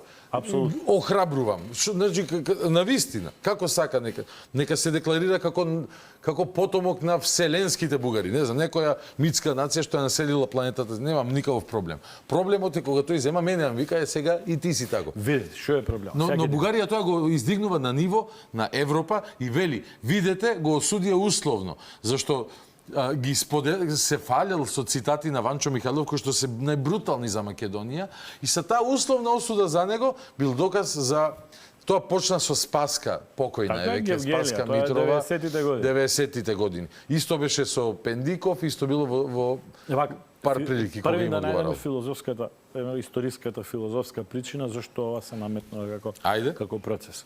Видете, значи кажавме дека постои огромно иселување на население од Македонија кон Бугарија, кој што го носи својот фолклор, својот јазик, своите обичаи, своите митови, го носи во Бугарија. Тоа население, мораме да бидеме искрени и да признаеме дека е пречекано и добре дојдено. Да. И голем дел од тоа население прифатило таа верзија на гледање на настаните. Стотици илјади население. Да. Не станува збор за десетици илјади, туку стотици илјади од цела територија на Македонија. Посебно од егејскиот дел на Македонија, каде што цели села се откорнувани, се населувани во Бугарија, а цели села од Приморијата и од јужната граница на Бугарија, кои што биле дел од патриаршијата, се откорнувани и се носени во Егејска Македонија. Но не, јас сум бил таму во Егејска Македонија на некоја куќна слава, кај што луѓе од Варна доаѓаат во Солун заради тоа што се роднини.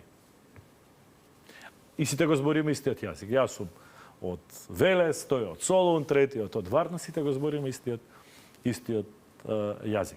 Значи, тој контекст треба да свати. Сега, тие луѓе се добредојдени во бугарската држава и ние треба да најдеме начин, како македонци или како модерна македонска држава, да искажеме некаква благодарност спрема бугарите и спрема бугарската држава, дека во историскиот контекст на втора половина на 19 век и првите десетлетија од 20 век, бугарската држава навистина представува екзистенцијално прибежиште на многу наши сонародници. Факт. Може би овие генерации на македонци не памтат, но ако прочепкаме секој наш прадедо, и има бар еден прв братучет иселен во Бугарија. Секој наш прадедо, посебно од делот на Битолскиот вилајет, каде што биле најжестоки сите револуционерни движења во Македонија. Кога велам Битолскиот, мислам на територија од Велес до Костур. Тука е зоната каде што се случуваат најголемите бунтови, најголемите. Ама во право си, најголемите. Јас имам роднини во Варна денес. Сега. Од куќата до мојот од куќата на мојот дедо, соседната куќа, кои што се некакви роднини, нели, во селски контекст, имаше едниот брат беше останат тука, другиот брат, знам дека беше замина негде Габрово, негде во тие градовите во централ. Значи нема наш прадедо што нема прв братучет избеган во Бугарија. Сега, каде ни е проблемот? Тие луѓе веќе неколку генерации се учени во контекст на бугарскиот идентитет. Бугарскиот идентитет низ призмата на историскиот континуитет на бугарската екзархија. Кој што е антагонистички поставен во однос на македонскиот. Не. И едниот и другиот не може да постојат заедно. Сака да го абсорбира Македонија. Сака да. А антагонистички е представен со патриаршискиот. Сега, бугарската екзархија, за која што исто така треба да кажеме дека е единствената црковна структура која што во чии што рамки се создава македонската природба. Нас многу малце ни се македонците од патриаршијата кои што успеваат нешто да напишат на македонски. Има такви записи во Воденско, во Кајларско, значи има Костурско, има записи на македонски текстови со грчко писмо. Но тоа е минимално. Сега, што се случува? Контекстот на денешната генерација на македонци во Бугарија, како господинот Топалов или господинот Рајчев, кои што се членови на историската комисија. Да. Едниот е по потекло од Дебар, другиот е по потекло од Костур. Контекстот е дека доколку тие прифатат континиум на македонскиот идентитет наназад 200, 300, 400 години и дека тој континиум е постар од иселувањето на нивните дедовци кон Бугарија, тогаш нивните дедовци смениле нешто. Биле предавници.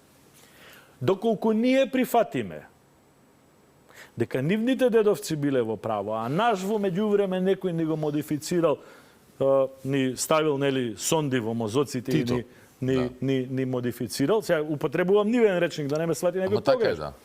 Доколку ние тоа го прифатиме дека е модерен супстрат, модерна политичка нација како што така кој што сакаат да ни ја наметнат, тогаш нашите дедовци се предавници. Сега, ние војуваме, како што ти реков, за коските на дедовците. Ние не војуваме за современието, пошто ако сме современи и ако размислуваме прагматично, ние треба со Топалов и со Рајчев, Бране и Стојков да си подадат рака, да се гуштат, пошто си ист народ. Не сме ист народ со некој кој што потекнува од Габрово со десетици десетлетија назад. Но со Топалов и со Рајчев сме ист народ. Проблемот тука е дали нивниот контекст на ист народ или нашиот контекст на ист. И ние се тепаме за коските на дедовците. Дали нивните дедовци, условно кажано, најмалку би сакал да навредувам никого, се предавници или нашите дедовци се предавници. Ние ако ја бараме денеска во денешницата формулата за решавање на проблемите кои што ги имаме со Бугарија, нема да ја најдеме. Треба да се вратиме малце поназад и треба овој контекст да го изџвакаме, да го разбереме и да го надраснеме, да го надминеме. Ама како? Ако се Сега инсистира... зборам шо идеал дека нас не ни треба кавга шо Бугарија. Не ни треба, да, дека сме глупави што сме во кавга шо Бугарија. Не ние, туку сите на контекст на Балкан. И со Грција сме глупави заради тоа што Богдан, ајде да фрлим уште една димна бомба. Ајде. Многу малку, скоро никој во Македонија професор по јазик, по лексика, по едно по друго не зборува дека македонскиот јазик нема словенска граматика.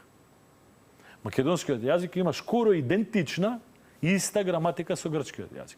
Лексиката во македонскиот јазик е словенска, но граматиката е апсолутно не е словенска.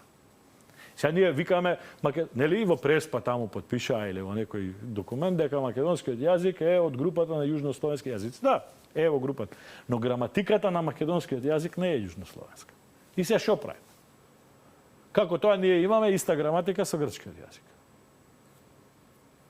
А немаме иста граматика со српскиот јазик. Како генетски сме послични со луѓе што живеат во Тесалија, отколку со луѓето што живеат во Лесковац. Што правиме сега тука? Сега. Што правиме тука, така? Еве, гледам, има луѓе кои што сакаат да наметнуваат дилеми, да фрлаат збунки, еве и ја да фрлам две збунки. Добро, ама ти викаш, види, да, не треба и да, не треба, видиме, дај Боже, бидиме во добри односи со сите. Меѓутоа, Зоран Заев тоа го решаваше на... Не, тоа е катастрофа. Заев го решаваше по следниот начин.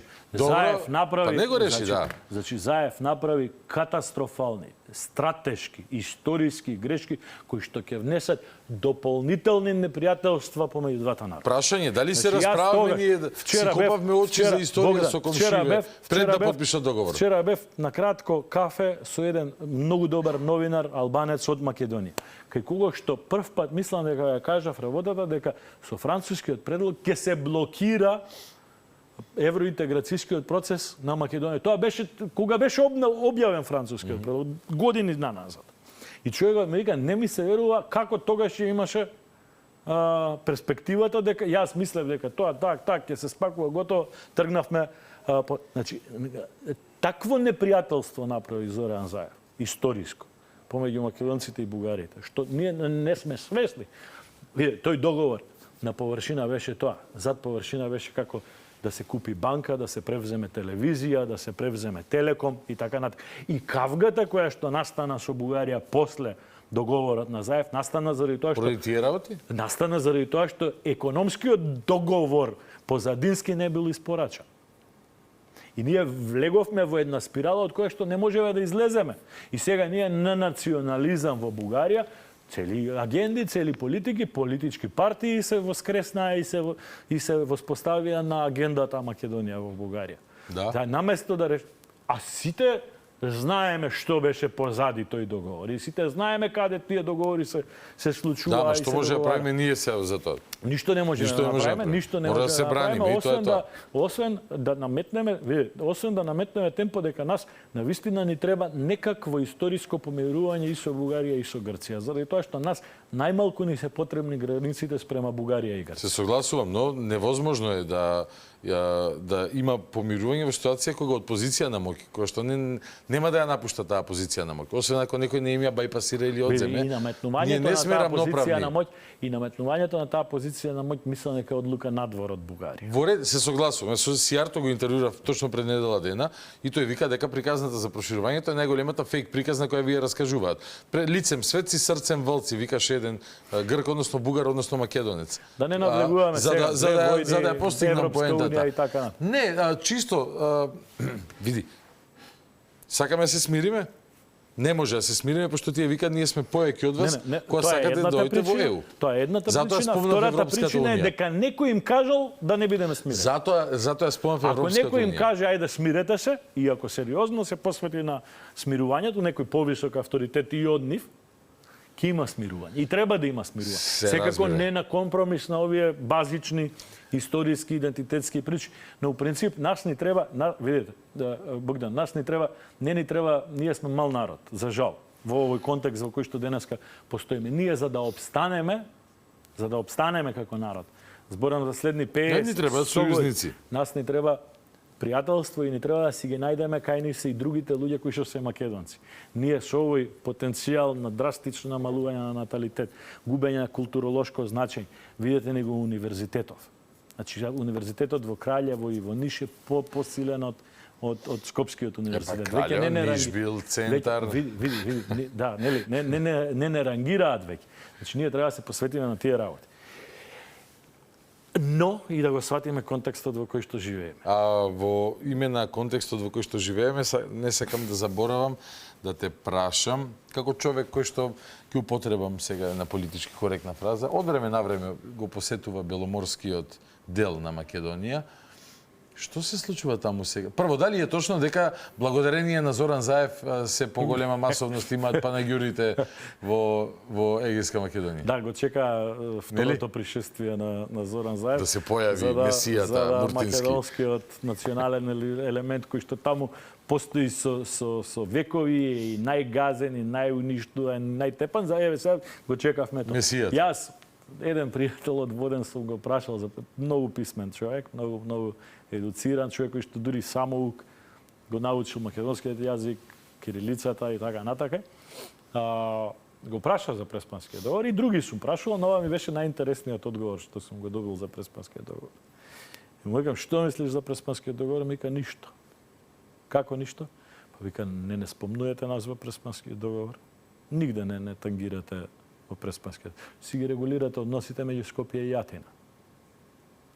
Нити Атина не спомнува, нити Скопје не спомнува во тој контекст. Така да немам што да мислам за Преспанскиот договор.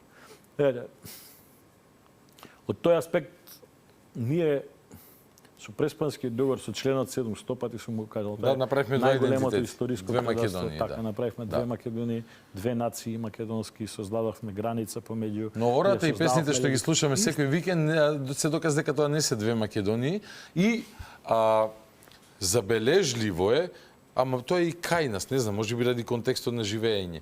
Јас како дете, не знам, 96-та кога се отворија границите, мислам 96. Така. И отидовме прв пат во Грција на одмор, застанавме пред Воден и мојве ја бараа бабата која што продавала праски, што ја памте од 90-та година. И бидејќи со они се зборувале македонски, така бабата и сега беше внуката. И внуката не знаеше македонски и јас сега тогаш имав 10 години и викам оваа генерација и готово, заврши таа приказна. Не е баш така. Идентитетот е повеќе од говорење на јазикот. Јас познавам млади луѓе во Егејска Македонија кои што го знаат македонскиот јазик иако нивните родители не го знаат. Многу интересно и особено бројот на посетители на настаните на кои што се пее македонска музика. Еве, не викам дека сите македонци. Жално е што се зголемува, така или? Не, се зголемува апсолутно. И сега полицијата повторно влегува. Да, имаше забрани, три забрани имаше во села околу Лерин во минатиот месец на такви настани. Но знаете што, јас сум зборел и со грчки официјални лица и со представници на нивната држава, па и со посериозни бизнисмени, грци и така натака, во контекст дека ние всушност посебно они не сваќаат дека таа културолошка заедница таму не може да се е мост помеѓу нас и нив. Зошто? Заради тоа што видите тие фамилии доле најчесто се и мешани, Богдан. Бабата е гркинка, тетката е влаинка, таткото е македонец, па некој од Тракија, па некој од Понт, па некој од Мала Азија. Што беа грците? Да. И тие семејства се и мешани. И тоа е една културолошка заедница која што го негува македонскиот фолклор, јазик, самосвест и така натака. Знаете, има една чудна работа во многу куќи во Егејска Македонија има слика од Гоце Делчев. Зашто чудна? Чудна заради тоа што кај нас тоа не е секојдневие таму. Значи во скоро секоја македонска куќа има мала слика. Гоце е антички македонец според Преспански договор. Од Гоце Делчев. Да, роден е во Кукуш, така. Таа заедница треба да не е очигледно дека постои, не може да негираат грците дека не постои. Различни се песните. Не успеале сите иселувања, преселувања. Таа културолошка заедница треба да биде мост за двете држави. Тие луѓе знаат и грчки и македонски. Тие луѓе може да бидат и бизнис спојка помеѓу двете држави. Може да бидат и културолошка спојка, може да бидат и музичка, и уметничка, и научна, и инженерска, и така. Зошто Грција? Во секој контекст. Зошто Проблемот е што Грција дури и со Преспансиот договор сакаше да ја утврди, потврди границата. Не ќе имаме мешање со вас. Зошто Вие сте таму различни, ние сме ваму различни. Зошто од Бугарија не се плаши? Ако сме сите бугари. Заради тоа што со Бугарија ги имаат решено овие прашања со Нејскиот договор 1919 година. Ама нели ако сме сите зошто Бугарија не бара тоа ми е наредното прашање. Бугарско прашање, бугарско и заедничка комисија за историја со Грција. Ако нели сите се бугари, нели во Егејска се бугари. Во Грција постојат споменици кои што велат бугарскиот фашистички окупатор. Па мора тоа да се пребруси. Но нема проблем со тоа. Не, мора да се пребруси. Има славјанско говорно население во Егејска Македонија, дури и во делот на драма на Серес кои што се под денешна модерна Бугарија. Таму има села и села кои што се славјанско. Ама не бараат комшиве. Бугарите не бараат ништо, така. така. За нас им се може. И на крај одговорот е дека некој така одлучил, кога ќе одлучи по некој ќе се променат работите, тогаш ние ќе имаме прилика, веројатно уште многу пати ја слушаме разни навреди по однос на нас, да враќаме соодветно, несоодветно, по-културно, по специфичен начин. Не и се, но сакам кога разговараме вака и се обидуваме низ призма на факти и логика да ги објаснуваме процесите. Бидејќи процесите, кога ќе се разберат, другото подобро се преживува, нели колку и да е непријатен моментумот. Целите, интересите, Бидејќи знаеш дека тоа нема да трае, нема да трае вечно. Ако читам историографија напишана во Византија, од византискиот двор, треба да ја разберам целта и намерата. Ако читам од бугарски, сум читал јас и грчка историографија и бугарска и српска. Па митот за Грција дека е колевка на се, имаше еден професор викаше чеете луѓе, сте чули ли за Египет на пример, и математика ако зборуваме. И Питагорина теорема дека е најдена, не знам, во Египет. Медицина, астрономија, геометрија. На пример. Ама нели Египет не е соодветен наратив. Да, ама ние живееме, види, меѓу другото јас и тоа и го пишува Богдан, живееме во европоцентричен контекст. Да, ние така сакаме така да ги разбираме работи. Ти на 99% од твоите пријатели кои што се едуцирани, писмени инженери, доктори така натака, доколку им кажеш дека медицината започнува кај арапите, те погледнат чудно. Како така? Медицината е абисина. Хирургијата почнува кај арапите, не почнува во Европа, во никаков контекст не почнува. Астрономијата почнува кај арапите, не почнува. И сега ние имаме еден европоцентричен контекст кој што треба да не издиференцира. И стереотипи. Но тие стереотипи на глобално ниво треба да ги сведеме на локално ниво и ние имаме стереотипи за грците, имаме стереотипи за бугарите, имаме стереотипи за македонците муслимани, за себе, за така. Битола има стереотип за Скопје, и интраетнички, да. Така да треба да создаваме наратив кој што ќе биде над тоа и ќе создаваме наратив кој што нема да дозволи, видите, ние наместо овој наратив да се обидуваме да го презентираме надвор од границите, ние сме тивки и мирни на наметнати наративи од разноразни квази авторитети во Македонија. Ние имаме професори на државни универзитети кои што пропагираат туги наративи тука, ние имаме поранешни политичари или сегашни политичари сегашни има, тоа е кои што наметнуваат туги наративи по дефиниција туги наративи во Македонија. Да, демократија е слободно, нека зборува, ама треба некој да така. Излезе, му рече на Љупчо, излези од контекстот на објаснување на историјата од 1870 па навака и зашто тогаш е формирана екзархијата. Кажи ми што биле твоите во 1860.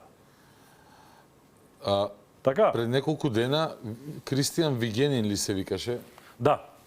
Го кажа истото што го кажа истото што го зборува до вчера малтене, не знам, не сум ги чул 2-3 месеци во СДСМ дека ВМРО и владата ја блокира Македонија за влез во Европската унија. Тоа ќе биде новиот наратив. Тоа го каже Вигенин. Тоа ќе биде новиот наратив.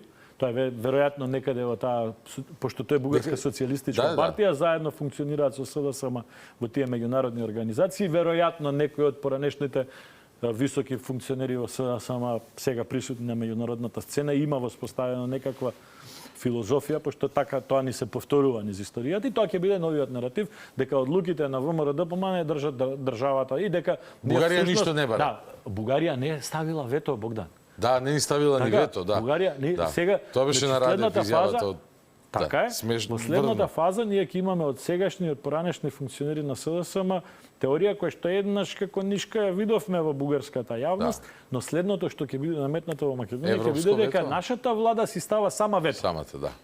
Автовето. Да. Тоа ќе биде. И дека Бугарија нема никакви други барања. И тоа има нова наративна линија, Така, нема никакви нови барања, но историската комисија да се состанува почесто. А не ли ти е чудно? Знам дека нема да ти е.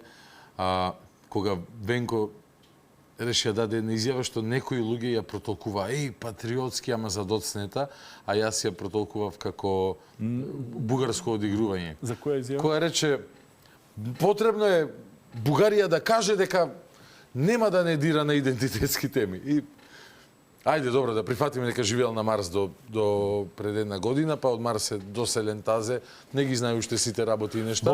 И Бугарија после тоа вика, добро, не бараме ние ништо од вас, ние ни ветови немаме ставено, ние немаме никакви дополнителни барања, не знаеме што е работа. И сега што правиме? Што е тоа? Патриотски став или тоа е отварање пак на врата за ѓаволот во деталите скриен? Релативизацијата на францускиот или на преспанскиот договор постои во Македонија од многу фактори. Ние имаме луѓе кои што припаѓаат дури и на десницата кои што велат преспанскиот договор е нешто добро што и се случува во Македонија. Тоа апсолутно таа тема, значи, да, во денешен контекст, оваа влада или можеби и следните неколку влади не можат ништо да направат во однос на тоа прашање. Значи, не сум непрагматичен, не сум глупав, не сум човек кој што не го разбира. Како може да е добро? Контекстот на... Може да кажеш добро е во НАТО што сме, не преспанскиот дека до преспанскиот е одвратен и треба да се скине. Не создавам притисок врз оваа влада или врз следните неколку влади. Но во нашата нишка, во нашата идеологија, во нашиот контекст политички, национален, не политички во смисла на партии, туку политички во национална политика, државна политика, ние никогаш не треба да прифатиме преспанскиот договор како таков. Никогаш, точка, никогаш. Значи ние не можеме да прифатиме никогаш па ни тогаш. Така. Во тој контекст ова релативизирање се случува агресивно и ќе се случува агресивно. И нас не велат, знаете, ама пошто има во еден од протоколите, он е потпишан од Бујар Османи, вика историската комисија ја охрабруваме да ја заврши својата работа до конечното зачленување на Македонија во Европската унија. Тоа значи дека ако не се заврши комисијата историска, ние нема да станеме членка на Европската унија. Како што се вака поставени работите, да. Еве предизвик, ако Бугарија вели немаме никакви дополнителни барања, дај да ги поништиме двата протоколи. Ајде да ги поништиме двата протоколи. Иако некои тврдат дека првиот протокол е по мек и не баш, во него стои 24 мај ден на бугарската писменост. Но еве да ги поништиме двата протоколи, така тие протоколи се превземени меѓународни обврски на државата од страна на министрите за надворешни работи, а не се верификувани од собранието, тие никогаш не се поминати во собранието на Македонија. Ајде да се договориме со Бугарија, ги поништуваме тие протоколи, функционираме по договорот. Плюс Бујар тврдеше дека тие не биле и Маричиш дека не биле дел од преговарачката рамка протоколите. Договорите се дел, а протоколите се дел од тоа. Именно, да. Па дури едностраните изјави за јазикот кој што ги потпиша Бујар Османи и неговиот бугарски колега се дел од преговарачката рамка. Значи, тврдењето на Бугарија дека не постои македонски јазик е дел од преговарачката рамка. Дел од процесот на Македонија за зачленување во Европска унија. Протоколите се дел, да не ги релативизираме работи. Релативизирајќи се заглавуваме, не ги одглавуваме работи. Ние треба да најдеме решение. Јас ви зборувам дека треба да најдеме решение за работи кои што се случувале пред 200 години. Нас ни треба пријателство со Бугарија, нас ни треба пријателство со Грција. Ни треба соработа, ни треба спуштени граници, возови, сообраќај, наука, така инженерите од Македонија, Чебрен, да викнеме со грците, со бугарите, дајте инженери 5 од Грција, 5 од Бугарија, голем балкански проект да биде овој така. Тоа ни треба. Но дај да ги решиме проблемите, не може под тепих ги пикаме проблемите, ние се правиме наивни, секојаш сме нели со недостаток на самодоверба, ај можеби, дозволуваме разноразни политичари да ни се плеткаат по јавност, да ни наметуваат туги наративи за современиот карактер на македонската држава, кој што знаете во Европа се во 19 век се создадоа нациите, во Балканот во 20 век. Сега сигаш, чекај, германски кралеви имаше и пред 19 век. Така. Океј, супер е тоа, француска револуција и така натака. И француската револуција настанува во некаков контекст и таа зборува за наднационални теми, не зборува за национални теми, така. И сето тоа си поминува, да правиме факултет го учат тоа, супер. Сите сме срекни, сите сме весели, нашиот универзитет е на 20.000 место, нашите професори се авторитети кои што се уште ги слушаме и ги почитуваме и така. И сето тоа е во еден контекст во кој што не успеваме да решиме ниту еден суштински проблем во овие 30 години наназад. Напротив, заглавуваме во историски контексти, заглавуваме во идеолошки контексти, заглавуваме во интернационални контексти. Ние не се обидува, не воспоставивме внатре во македонската нација ткиво кое што треба некако да не обединува. Така имаме предизвици за еднината. Имаме предизвици. Може би ако дојдат вонземјани, ќе се обединиме сите околу една цел да ја заштитиме планетата Земја. Да ја заштитиме планетата Земја. Како екологисти. Да, а до тогаш не да има предизвици, туку не да треба длабока реформа, онака човек да не знае од каде да почне. Не е прашање на реформа во контекст на влада, во контекст на држава, туку реформа во мајндсетот, во понимањето на што правиме, ние се правиме држава која што Бела книга која што е поголема од сите влади. Дали се плашиме да кажеме дека оваа држава е национална држава македонскиот народ? Да, се плашиме. Не треба да се плашиме. Па не треба да се. Тоа е единствена држава која што македонскиот народ ја има. Точно така. И треба да има јасна прокламација дека секој македонец без разлика кај живее, дали има државјанство, дали нема државјанство, дали има државјанство на соседна држава или на некоја прекуморска држава, тука е добре дојден, има право да учи, да се лекува, да биде Но ова е национална држава на македонскиот народ. Така е. Мора да затвараме бидејќи толку сме со времето. Само ќе констатирам дека 76-7 минути разговор. Не верувам дека друг пат во животот си имал прилика толку долго да зборуваш, а да не коментираме дневна политика и така натака. Што е еднаш саат и 40 минути имам одржано говор за приватизацијата. Добро, не може приватизација. Не може приватизација без политика, ама добро, на високото второ место ќе ја ставиме оваа емисија. Илија Димовски. Благодарам Бог. Беше задоволство. Беше интересно и за гледачите. Се гледаме следна прилика. Фала ви што останате со нас до самиот крај, до следната средба, четврток по 22:30 стандардна процедура. Гледајте, слушајте, размислувајте, анализирајте, излекувајте собствени заклучоци. Добро ме Македонијо, главата горе.